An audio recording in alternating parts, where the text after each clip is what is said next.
السلام علیکم ویورز، آج کی ویڈیو میں آپ کو بتاؤں گا ایک ایسے بینک نوٹ کے بارے میں جس کی مالیت تو 100 ٹریلین ڈالرز ہے، لیکن اس سے شاید آپ ایک کپ کافی بھی نہ خرید پائیں۔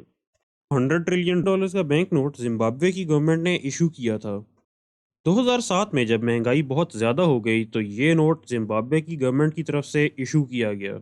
زمبابوے میں مہنگائی اتنی زیادہ تھی کہ دن میں 3 سے 4 مرتبہ چیزوں کی قیمتیں بڑھتیں، اور لوگ دن کا زیادہ حصہ اے ٹی ایم کے باہر اپنی باری کے انتظار میں گزار دیتے، اور چند خوش قسمت لوگ ہی 1 یا 2 US ڈالرز کے برابر کرنسی نکال پاتے، جو اس وقت گورنمنٹ کی طرف سے الاؤ کی گئی تھی۔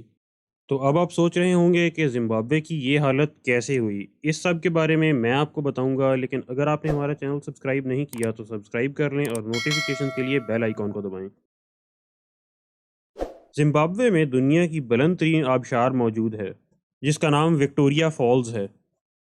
اس کے علاوہ زمبابوے میں دنیا کے چند نایاب ترین جانور پائے جاتے ہیں۔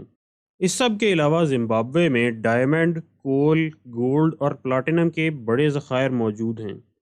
انہی ذخائر کو حاصل کرنے کے لیے 19ویں صدی کے آخر میں برطانیہ نے زمبابوے اور اس کے ارد گرد موجود ملکوں پر قبضہ کر لیا، لیکن یہ قبضہ زیادہ عرصہ نہیں چلا اور زمبابوے نے 1980 میں آزادی حاصل کر لی۔ آزادی کے بعد رابرٹ مگابے زمبابوے کا پہلا صدر منتخب ہوا۔ سن 2000 میں زمبابوے کی گورنمنٹ نے اپنے سفید فام شہریوں سے زمینیں چھین کر سیاہ فام شہریوں کو دینا شروع کر دیں۔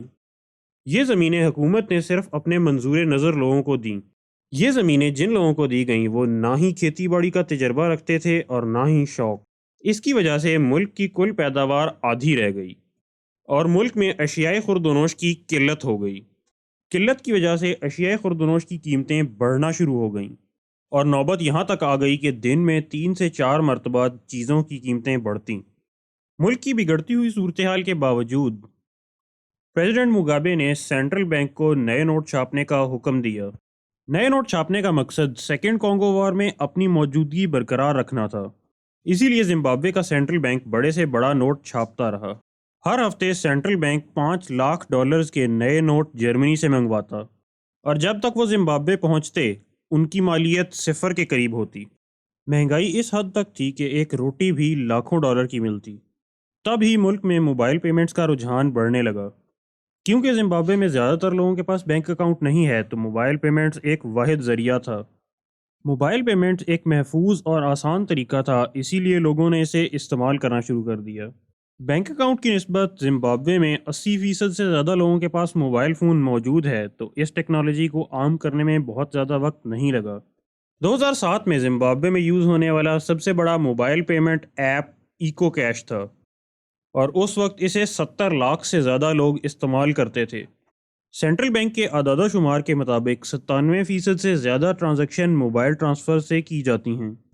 پچھلے سال جولائی میں پاور آؤٹیج کے بعد ایکو کیش کے بیک اپ جنریٹرز بروقت سٹارٹ نہیں ہوئے، جس کی وجہ سے پورے ملک میں موبائل پیمنٹس کا نظام معطل ہو گیا، اور کچھ دیر کے لیے ملک کی معیشت مکمل طور پر رک گئی۔ تقریباً 40 سال حکومت کرنے کے بعد جب پریزیڈنٹ مگابے نے اقتدار چھوڑا تو ملک ایک بہت بدتر صورتحال میں تھا، لیکن اب آہستہ آہستہ زمبابوے کی اکانومی بہتر ہو رہی ہے۔ تو یہ تھی کہانی زمبابوے کے 100 ٹریلین ڈالرز بینک نوٹ کی۔ اگر آپ کو یہ ویڈیو پسند آئی ہے تو اسے لائک کریں، اور ہمیں کامنٹس میں ضرور بتائیے گا آپ کو یہ ویڈیو کیسی لگی۔